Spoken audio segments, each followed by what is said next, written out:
नमस्कार दोस्तों, स्वागत है एक और एक्सप्लोसिव इन्वेस्टिगेटिव एपिसोड में।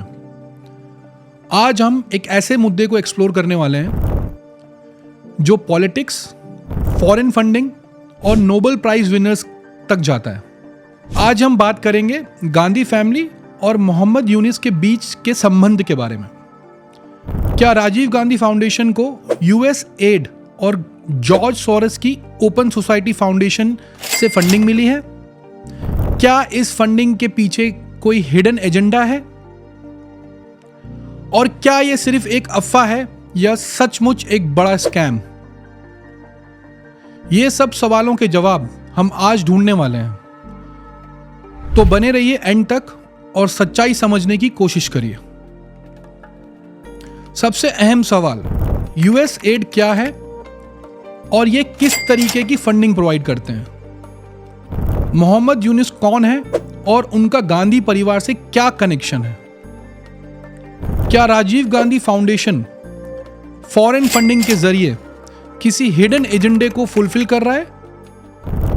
अगर आपको लगता है कि ट्रांसपेरेंसी जरूरी है तो इस वीडियो को लाइक करें, शेयर करें और अपना ओपिनियन जरूर दें। सबसे पहले समझते हैं यूएस एड क्या है, यह फंडिंग कैसे करता है और इस फंडिंग का असली मोटिव क्या होता है। यूएस एड का काम United states agency for international development एक अमेरिकन एजेंसी है जो विदेशों में डेवलपमेंट प्रोजेक्ट्स फंड करती हैं। इसका उद्देश्य है लोकतंत्र का प्रचार करना, ह्यूमन राइट्स को बढ़ावा देना और इकोनॉमिक ग्रोथ को सपोर्ट करना। यूएस एड फंडिंग सिर्फ ह्यूमैनिटेरियन नहीं होती, जियोपॉलिटिकल इन्फ्लुएंस का एक टूल भी होती है। कई बार फंडिंग के जरिए किसी देश की डोमेस्टिक पॉलिसीज को कंट्रोल करने की कोशिश भी की जाती है। भारत में यूएस एड, इंडिया में यूएस एड एजुकेशन, हेल्थ और रूरल डेवलपमेंट प्रोजेक्ट्स को फंड करता है। लेकिन कई लोग मानते हैं कि यूएस एड के फंड्स का इस्तेमाल पॉलिटिकल इन्फ्लुएंस के लिए भी हो सकता है। अब सवाल यह उठता है, क्या राजीव गांधी फाउंडेशन भी यूएस एड के किसी जियोपॉलिटिकल एजेंडे का हिस्सा है? मोहम्मद यूनिस कौन है? अब बात करते हैं एक बहुत ही महत्वपूर्ण व्यक्ति के बारे में, मोहम्मद यूनिस। इनका जन्म चिटागोंग बांग्लादेश में हुआ। वैंडरबिल्ट यूनिवर्सिटी से इकोनॉमिक्स में हायर स्टडीज की। 1976 में माइक्रो फाइनेंस कॉन्सेप्ट लॉन्च किया और 1983 में ग्रामीण बैंक की स्थापना की। 2006 में नोबेल शांति पुरस्कार मिला। पर कंट्रोवर्सी यह है कि उनका नाम एक पॉलिटिकल फिगर के रूप में भी आता है। उनका नाम फॉरेन फंडिंग नेटवर्क से भी जोड़ा जा रहा है। क्या उनका गांधी फैमिली से भी कोई संबंध है? चलिए जानते हैं। गांधी फैमिली और मोहम्मद यूनिस का क्या कनेक्शन है? मोहम्मद यूनिस और गांधी परिवार के बीच फाइनेंशियल या आइडियोलॉजिकल लिंक्स हो सकते हैं। क्या ये लिंक्स किसी हिडन एजेंडा का हिस्सा हैं? दोनों ही पॉवर्टी एलिवेशन और सोशल डेवलपमेंट प्रोजेक्ट से जुड़े हुए हैं, तो इनडायरेक्ट कनेक्शंस हो सकते हैं। पास्ट में भी ऐसे कई इवेंट और कोलैबोरेशन इन दोनों के बीच रहे हैं। यूनिस कई ऐसे फोरम्स और कॉन्फ्रेंस का हिस्सा रहे हैं जिसमें कांग्रेस के लीडर्स भी शामिल थे। 2010 के दौरान इंटरनेशनल डेवलपमेंट प्लेटफॉर्म पर सोनिया गांधी और मोहम्मद यूनिस एक स्टेज पर दिखाई दिए। पर क्या सिर्फ एक ही इवेंट में मिलना पुख्ता प्रूफ है? यह तो एक ओपन एंडेड डिबेट है। आपकी क्या राय है? कमेंट्स में जरूर बताइए।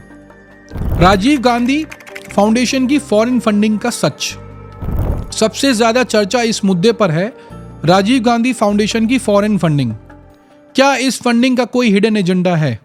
राजीव गांधी को US add, bill Melinda Gates foundation और ओपन सोसाइटी फाउंडेशन से फंडिंग मिली है। ऑफिशियली यह पैसा एजुकेशन और हेल्थ प्रोजेक्ट्स के लिए दिया गया।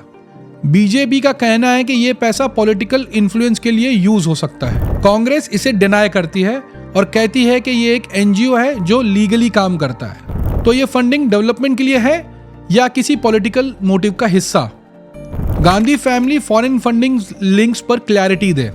यूएस एड और सोरोस फंडिंग के पीछे कोई जियोपॉलिटिकल एजेंडा हो सकता है। कांग्रेस क्या कहती है, उनका क्या जवाब है इस पर? यह एक पॉलिटिकल प्रोपेगेंडा है। राजीव गांधी फाउंडेशन एक लीगली रजिस्टर्ड एनजीओ है जो ट्रांसपेरेंट फंडिंग लेती है। जनता क्या कहती है? आपका क्या कहना है? क्या एक जेन्युइन मुद्दा है या सिर्फ एक इलेक्शन गिमिक? तो दोस्तों, अगर हम फैक्ट्स और पॉलिटिक्स को अलग करें तो हमें यह समझना पड़ेगा कि मोहम्मद यूनिस और गांधी फैमिली के डायरेक्ट लिंक का कोई प्रूफ तो नहीं है, लेकिन राजीव गांधी फाउंडेशन ने फॉरेन फंडिंग ली है जो ऑफिशियली एनजीओ के लिए वर्क कर रहे हैं। पॉलिटिकल नैरेटिव्स दोनों तरफ से चल रही हैं। बीजेपी इसको पॉलिटिकल मुद्दा बना रही है और कांग्रेस इसे डिनाई कर रही है। तो सवाल बनता है, आपके हिसाब से ये कंट्रोवर्सी सिर्फ पॉलिटिकली है या कोई बड़ी कहानी छुपी है? मुझे आपका ओपिनियन चाहिए, कमेंट सेक्शन में लिखिए। मिलेंगे आप अगले वीडियो में एक नई मिस्ट्री के साथ। जय हिंद। चैनल को सब्सक्राइब करें, वीडियो अच्छी लगी हो तो लाइक करें। धन्यवाद।